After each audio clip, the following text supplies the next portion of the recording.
ثم يجب أن نحاكم الرجل ليس على كم يتكرر في هذه المهمة، ماذا فعل بهذه المهمة في العلاقات الدولية. أنا أشعر اليوم كجيل اللي عشت الشبيبة أن الشبيبة اليوم تخترق مجالات أساسية ما كناش ندخلوها.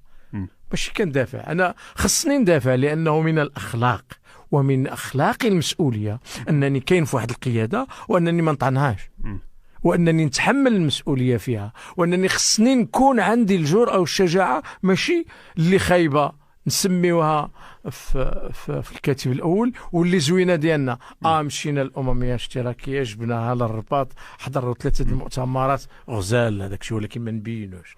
مشينا الكوبا الأمريكا اللاتينية الوحيدين، الحزب الوحيد اللي خارج أمريكا اللاتينية، لا ولكن ما نحسبوهاش ليه. لا يحسب له ما يحسب له. من اللي غادي تجي الأداء السياسي في الانتخابات إلى آخره أيضا ستكون محاكمة.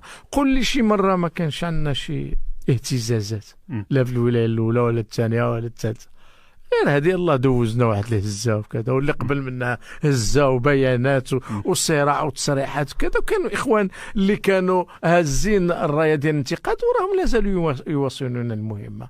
إذن هل الاتحاد، وهذا هو السؤال المركزي، فقد قدرته الإصلاحية؟ أعتقد